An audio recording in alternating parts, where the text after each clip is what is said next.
All right, so where is this going? This is going to or has arrived at epistemology. So epistemology. What is that word? Epistemology is the study of knowledge. For the most part, human knowledge, and how we come to arrive at the things that we know or think that we know.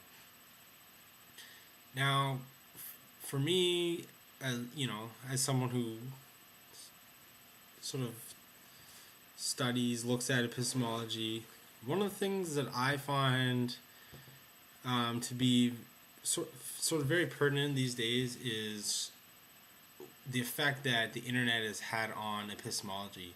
In particular, sort of the effect that I think most people who would be watching this video would recognize as real as is the effect of. Well, this would be easier if I put it into an example. So, say you say to someone, say you're talking to someone and in real life, and you say, this person on the internet told me that such was the case.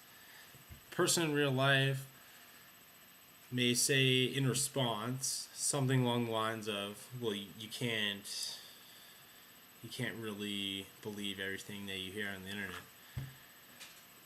And what I want to do is kind of crack open that statement, because I agree. I think that it's true. You obviously can't agree with everything that's on the internet. You should come to your own conclusions. But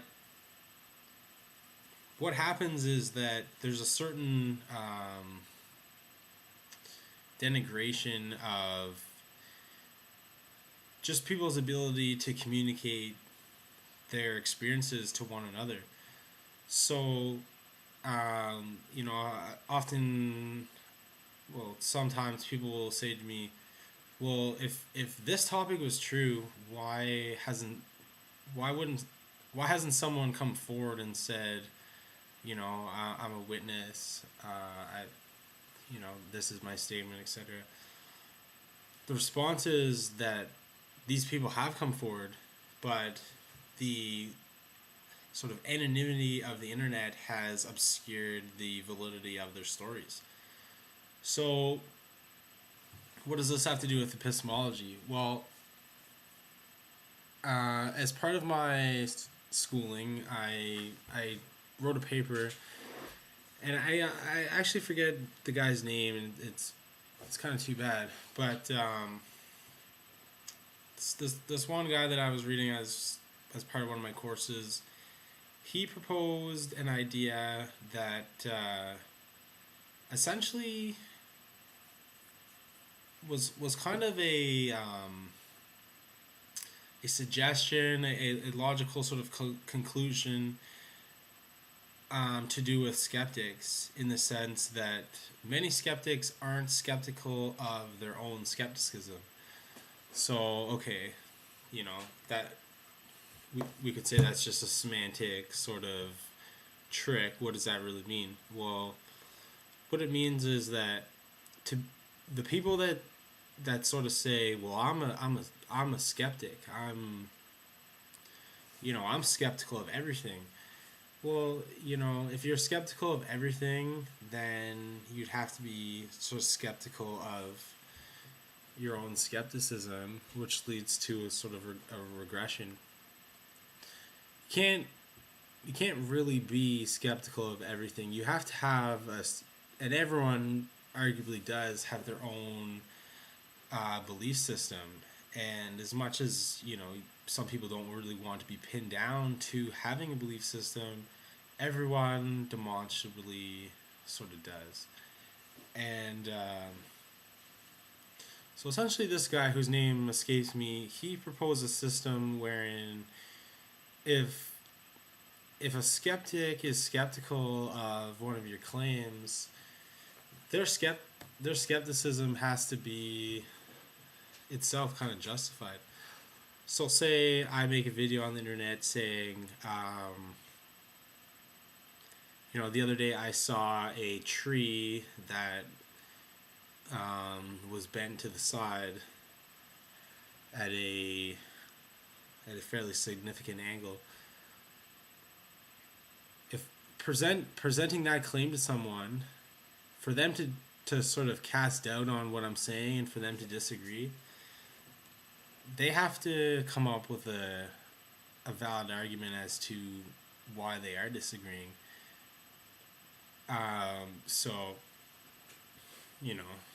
they might say, well, you didn't really see a tree because at the level of progression that technology exists, it's more likely that we exist in a virtual world than a physical world. So you saw a digital representation of a tree and not a real tree. So whatever, some argument. And then, you take it from there. Now, this is essentially a sort of, this is a back and forth, what would be called a dialectic. So what, the pros to this are mostly sort of ostensible from where I've talked about already. You eliminate the sort of, well, prove this, we'll prove this, we'll prove this. That just relentless kind of unjustified superiority from the skeptics.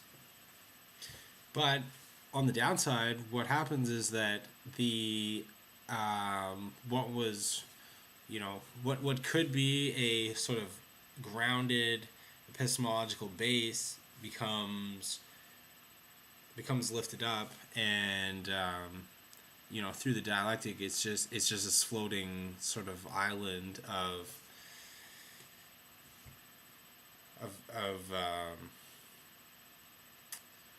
kind of like validity towards knowledge. So no one, from a sort of philosophical point of view, who's to say what is real knowledge? Like it's contextual. It is dependent on who sort of wins out in this back and forth exchange. So that's the downside. But if we're gonna bring this back to the internet, is that really that much of a downside? Because that's kind of where we're at anyways. No one really knows what the sort of objective real truth is. It's arguably impossible to get there, and that mirrors sort of what philosophy has really set up into this point, is that we can sort of catch a glimpse of traits of the objective, but we're simply never going to get there. So, yeah, that kind of concludes sort of really what I wanted to say, and that is that the internet, while flawed in many ways, is really by far the most open and democratic sort of venue for not only discussion but for learning, and for learning how to learn. So that concludes my sort of rambling story, and thanks for watching.